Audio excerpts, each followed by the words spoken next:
don't think it's an exaggeration to say that the last 4 to 5 months has been the most challenging period of time for HR professionals in the last 4 to 5 decades. Right? COVID-19 completely blew up the way in which organizations communicate, operate, and even their company culture, and it's left the HR teams just reeling. How do they change their own lives and their teams and their businesses and do so extremely quickly? Constantly having to pivot. I think from Ross from Friends yelling, "Pivot!" Of course, none of these professionals had any experience or expertise, most likely, in how to manage themselves or their company through a pandemic. And so it was just a no-brainer for us as we kick off season 3 of the Benefits Buzz podcast to focus on this topic. How are HR professionals and teams not only surviving during all of this, but also thriving in this, air quotes here, new normal? And we have 2 great guests to talk about their transformation during this time. We have Sherry Olsen, the Vice President of Human Resources at WEX Health, and Brianna Skirsi, the Chief People Officer at Stoneridge Software. My name is Eric Piella. I'm your host of the Benefits Buzz podcast, and I'm joined, as always, by Kelsey Burgad, my co-host. It's going to be a great episode. Can't wait to find out what this week's Buzz is all about. Hey everybody, and welcome to season 3, episode 1 of Benefits Buzz podcast. Welcome. This is great. Kelsey, this is our first episode together. Yeah, this is our first episode together, but believe it or not, you are my 3rd co-host in 3 seasons. So I don't know if that's because of me. Maybe I'm doing something wrong here, but I'm excited for you to join. I'm excited as well. You are the voice that they've just come to love, and here I am. Well, they say the 3rd time's the charm, although I don't know about that. I was trying to, in preparation for this, think about the 3rd person to do anything. Who is the 3rd person to walk on the moon? Do you know? Yeah, nobody remembers that. Yeah, no one knows. Nobody even remembers 2nd place, let alone 3rd. I know. I'm like, well, who's the 3rd person? There's got to be a success story there. So I'm like, who's the 3rd person to play James Bond? Well, that was Roger Moore, but everyone knows Sean Connery's the best James Bond. So that was a fail. Then well, who is the 3rd person to host the Tonight Show? Well, ended up being Johnny Carson. So I'm like, and that dude was legendary. So there's hope, right? There's hope. Yeah, there's hope. So anyway, I'm so excited to be here. I'm excited to be on the podcast and be a host and to bring some wicked smart HR professionals and talk about benefit administration and all that fun thing. And we actually have 2 wonderful guests that are with us as well. I'm so excited to introduce Sherry Olsen, Vice President of Human Resources at WEX Health, and Brianna Skirsi, Chief People Officer at Stoneridge Software. Welcome. Hey, Eric and Kelsey. Good morning. Thank you. That was Brianna. Sherry, are you with us as well? I am with you loud and clear, and I'm so happy to join today and be part of Benefits Buzz. I love it. And if you can't tell, listeners, we are doing this all remotely. We're so used to doing this in the same room. We're all still working from home. I'm still stationed in my kids' playroom, aka my home office. Superman hero costumes and all. Yeah, Superman hero costumes and all. So, well, thank you for joining us virtually. This is I hope our listeners appreciate some levity, which I know has been, I'm not going to use the word unprecedented. I'm kind of tired of that, but certainly a challenging time for everyone. And especially, I think, HR professionals and directors who are just trying to keep up and figure out what does supporting your employees look like in sort of this new world. And so I'm really excited to explore that with both of you, Sherry and Brianna. So thanks again for being on the show. Maybe just to start, I'd love for each of you just to tell us a little bit about your role, your organization, what industry you're in, some of those facts in terms of how big your company is, so we can kind of get to know you and your company. Well, I will start. My name is Sherry Olsen, and I have over 20 years of HR leadership experience in SaaS technology, financial services industries. And my focus is certainly on talent, making sure that we're bringing in the right talent, and then we're taking great care of them throughout their careers.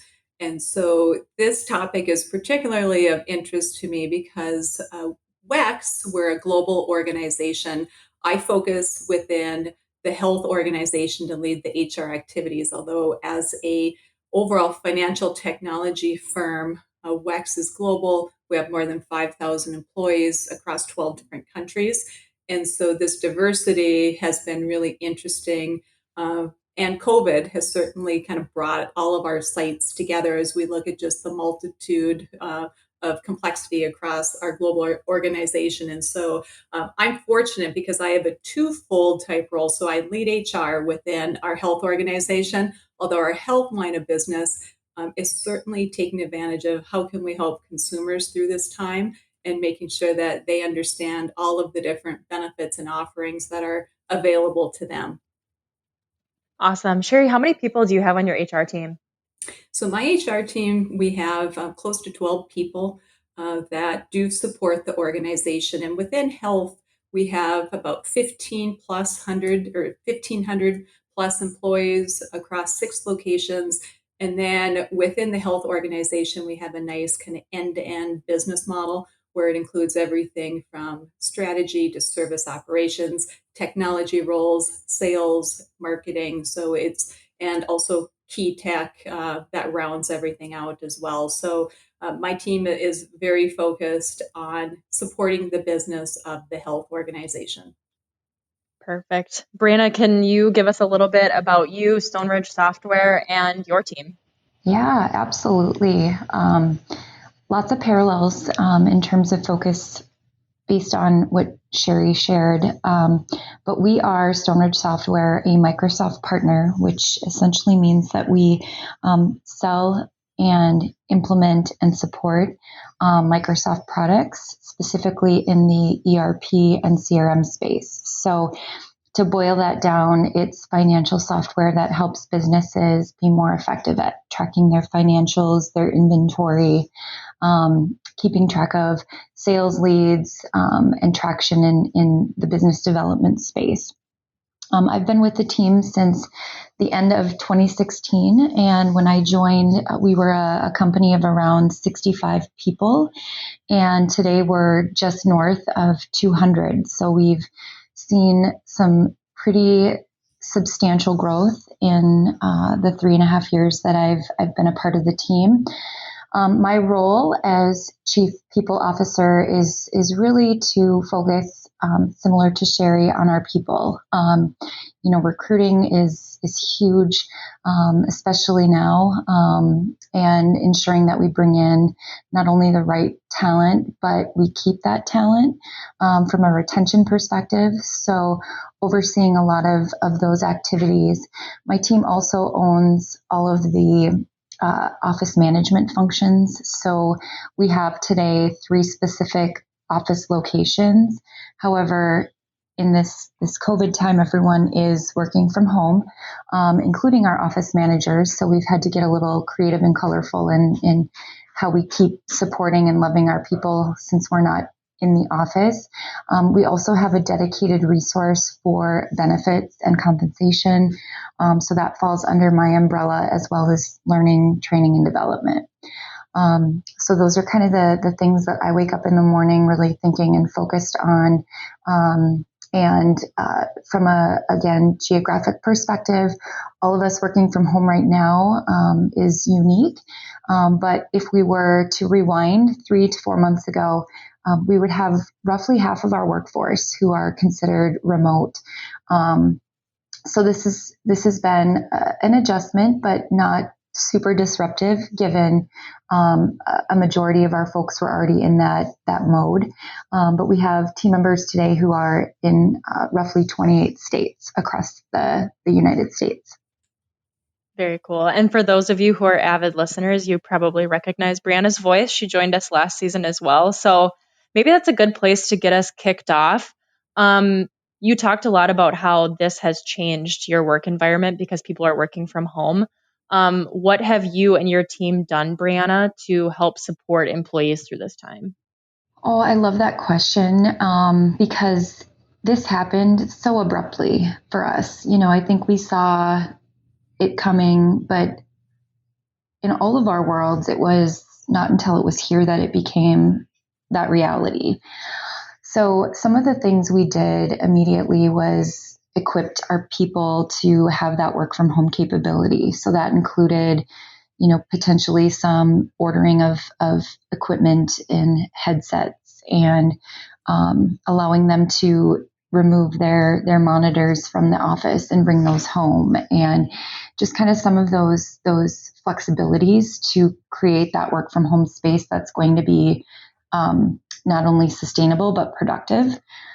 We also got really creative in the way of creating this, what we call School for Tiny Humans. The time that COVID hit, it was during the school year where schools were distance learning, and we knew that many of our team members had kids at home that were trying to consume content via their schools, but employees too that needed to get projects done, and so creating this outlet and space and content for team members to bring their kids into the fold of, hey, Stonebridge is offering some learning opportunities for kids. We branded it as a quote unquote meeting for kiddos, and that was really received well. And I think too, just creating this drastic space for flexibility. We've always had a lot of flexibility, but truly during this time, just knowing that if your work week needs to extend more than 5 days outside of 8 to 5, that is going to be something that we are all in on. So I would say those are kind of the three biggest things. Yeah, super fascinating. And I know, Sherry, working with WEX, we did a lot of the same things, but on a larger scale. Can you talk to, remarkably how quickly we went from everyone in the office to almost everyone remote across multiple states and countries? Yeah, it truly was a very agile, and we were quick to act because we knew that from watching the patterns, and we had a team that had been pulled together in the early February timeframe where we were again looking at what was happening across the world, and we knew we needed to act quickly and swiftly to make sure that our people were top of mind, to make sure that everyone was in a safe environment. And so we moved to 100% work from home model very quickly. It was about a week turnaround time. And Eric, you may remember that because it was very much grab what you need, and everyone needs to be out of the office by mid-March. And so we were able to do that successfully. Thankfully, within WEX Health, we have had many fire drills because we have a strong business continuity plan. And so that helped us because we were armed to be able to go remote because we've already practiced working remote. And we had the technology in place, which was really key. One thing that we knew we needed to do was to stay very proactive, and that we couldn't over communicate, especially with the amount of change that was happening and the uncertainty. And so we engaged quickly with the team to say, let's get daily emails that'll come out from the CHRO team.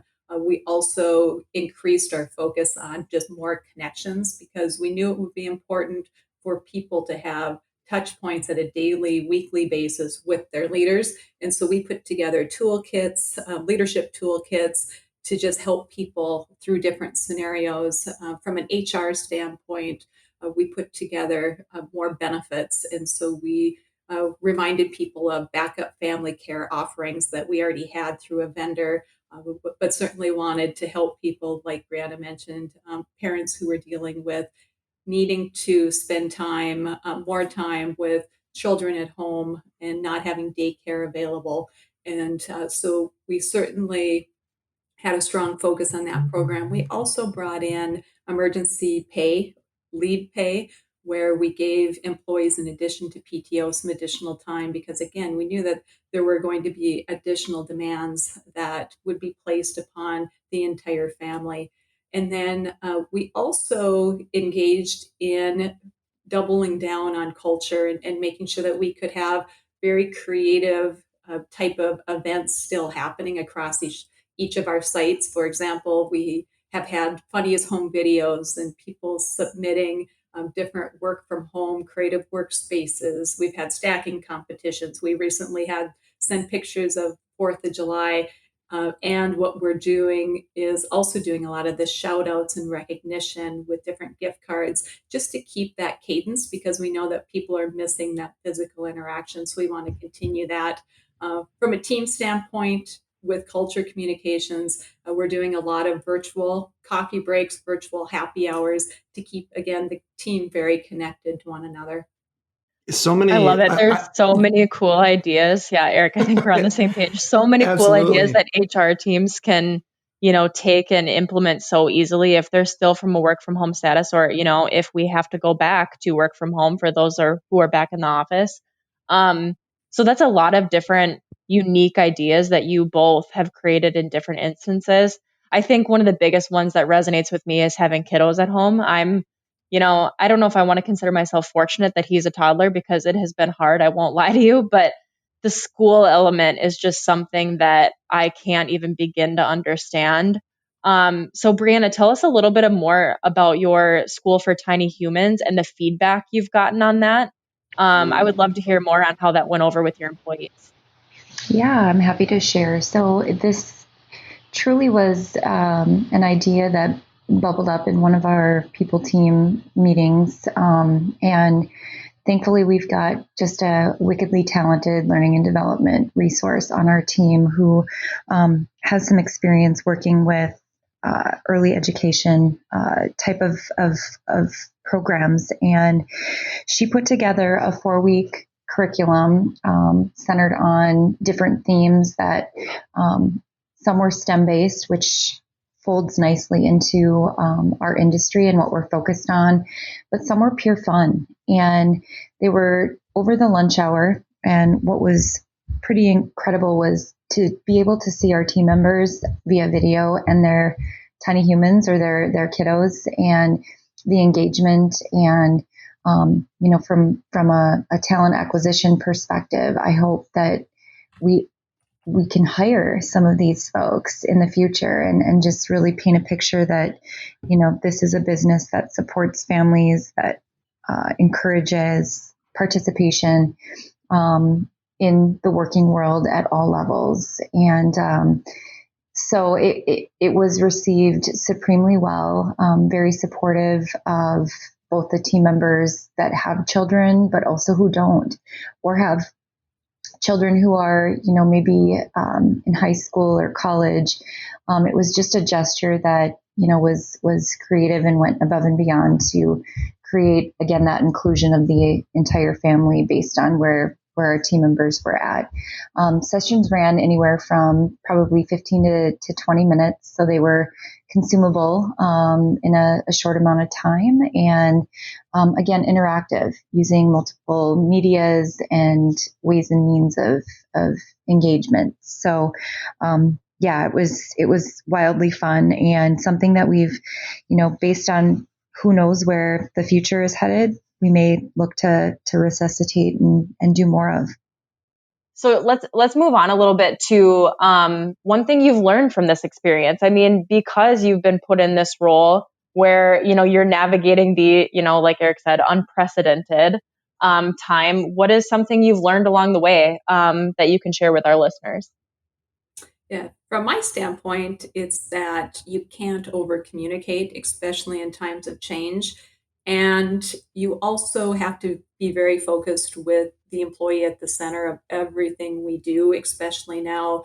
In May, we pulled together, it was called a Ways of Working survey that we sent out to our global team.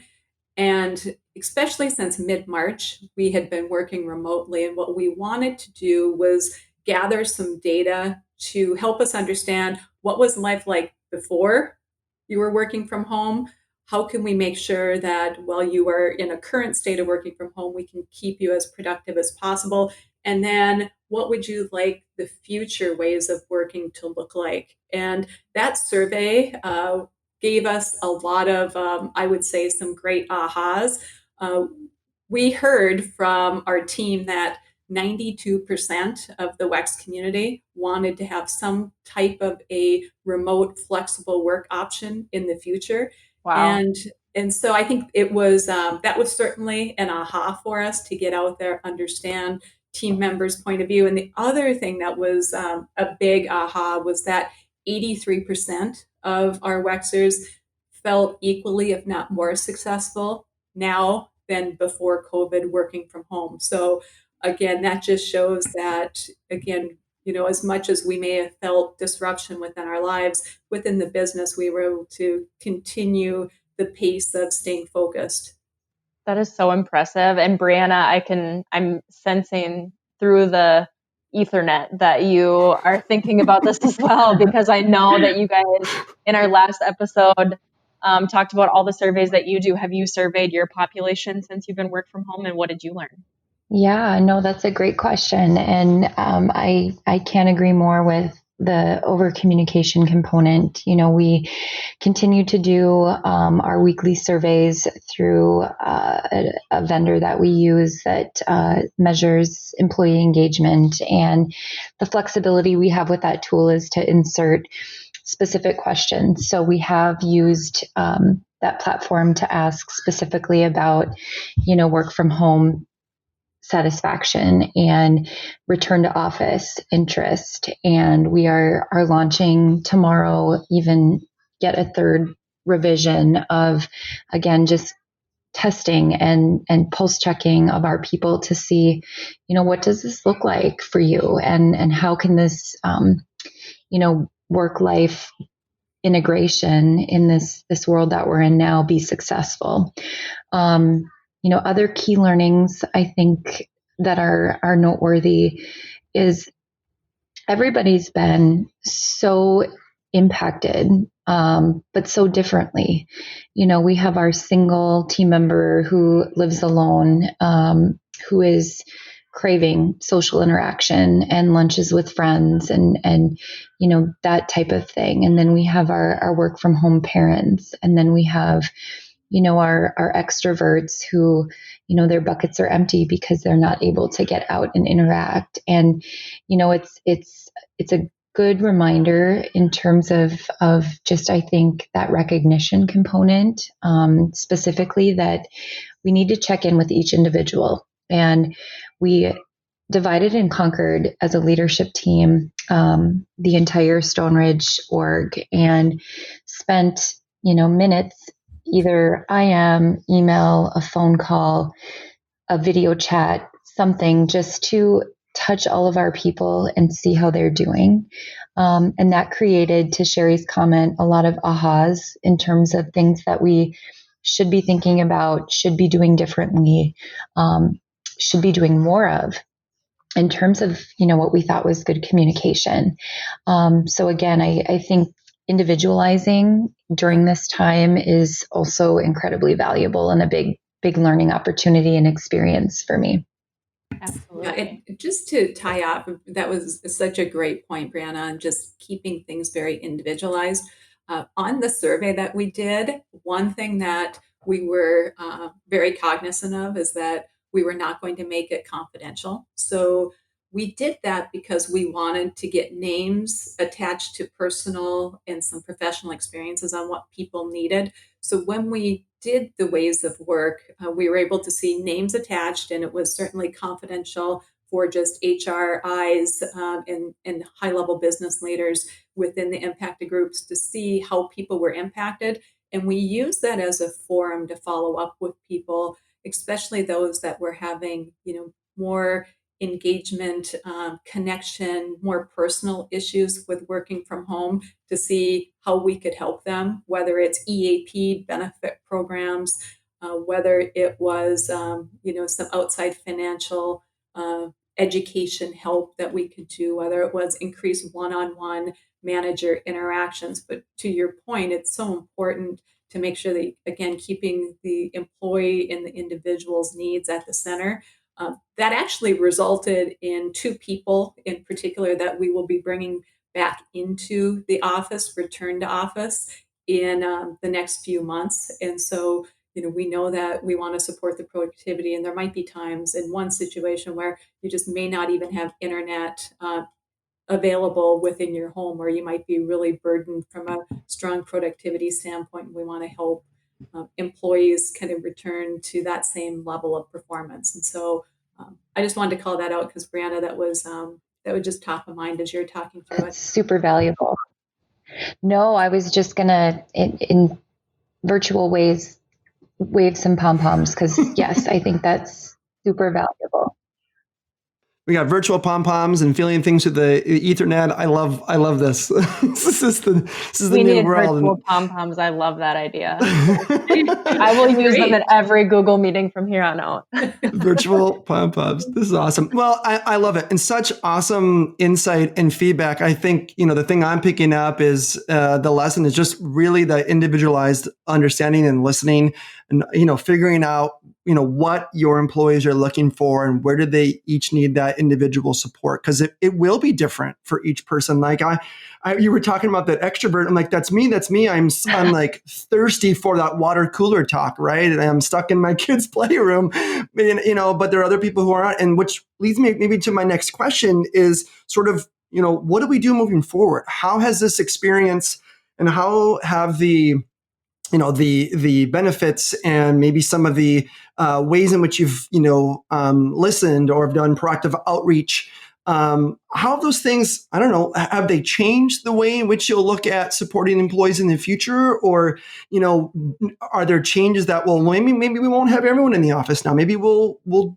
be okay with this remote thing? How has that sort of changed your perspective on supporting employees moving forward? From a WEC standpoint, the recent landscape has absolutely just created more opportunities for us to look at telemedicine, to look at mental health, virtual sessions and visits, which are very cost effective. We also are engaged in working with a vendor to do virtual ergonomic assessments, because that's one thing we heard from the survey is if we could help people have a better setup at home, that would definitely help their productivity.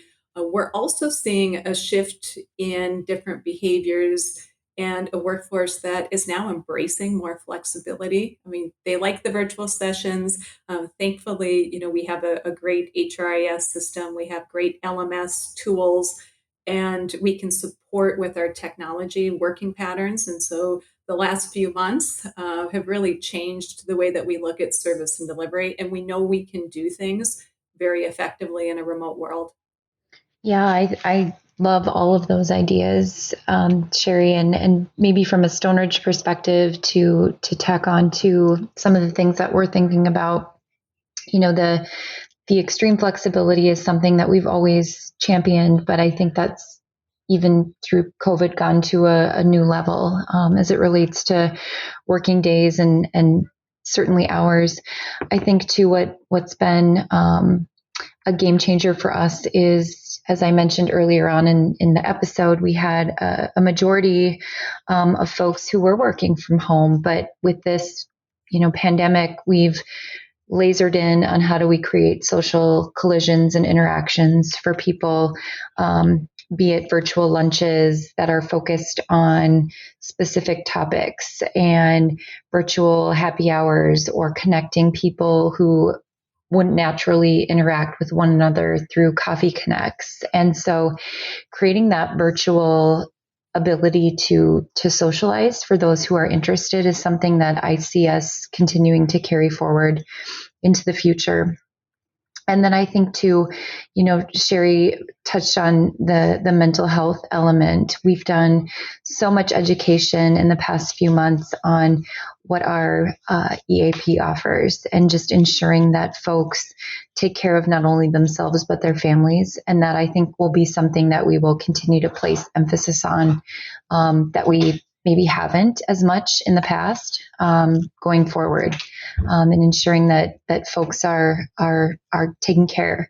And then finally, on somewhat of that same thread, we've done some wellness challenges. And so be it active minutes per day, creating teams, getting people, again, collaborating virtually, but also moving, is something that we had not thought about until this time, that I think wherever we're at 3 months, 6 months, 12 months from now, we'll continue to carry forward.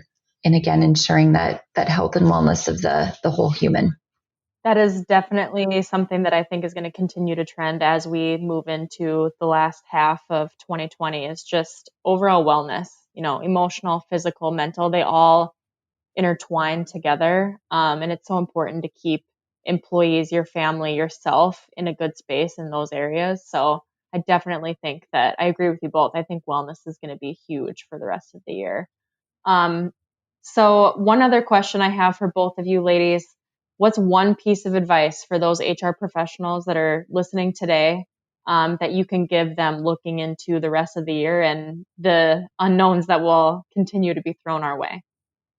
So I will hop in on that one. And I would say the piece of advice is from an employer and HR standpoint, just realize the responsibility that we do have to stay proactive and create a safe working environment.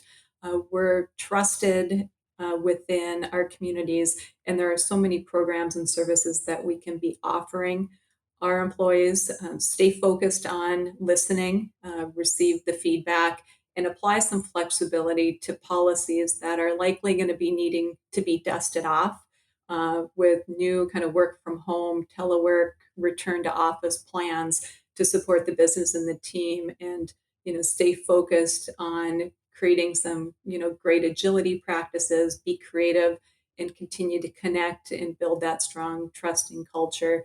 And that will help us really weather the storm. I had the same thought, Sherry. It was people over policy in summary. Policies are there for a purpose and they guide us and they help us, but you're not a business without your people. And when you put focus on the humans first, and again, individualizing every person's needs and what's working, what's not working, what support we can provide as a company, supporting the managers, I think too is another layer of just advice. They're in the trenches. They've got their teams that they're trying to, work with and support and provide for. And the more as an HR team that you can help them and equip them with skills and tools and knowledge, that's going to create a stronger culture, a stronger organization going forward. But yes, definitely prioritizing, listening, and being available is also, I think, a key element. I fell in love with both of those responses. So I knew there was a reason we asked Sherry and Brianna to be on this podcast.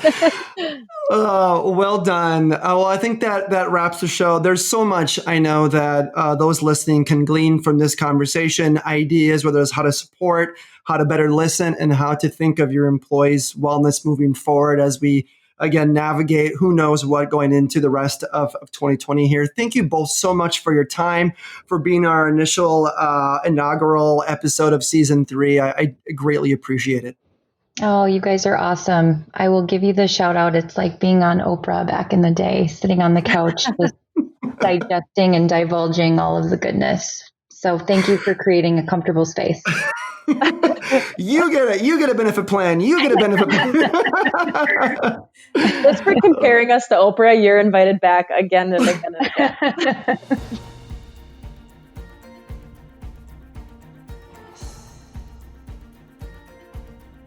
WEX is in the business of simplifying benefits for everyone. Now, although we certainly hope our podcast sparks some aha moments, like that was pretty cool, but of course we cannot provide legal, investment, or financial advice. And, well, therefore, nothing shared in this podcast should be interpreted as such. We encourage you to seek out appropriate professional advice regarding your plans. Hey, congratulations! You made it through our disclaimer. Thanks for listening.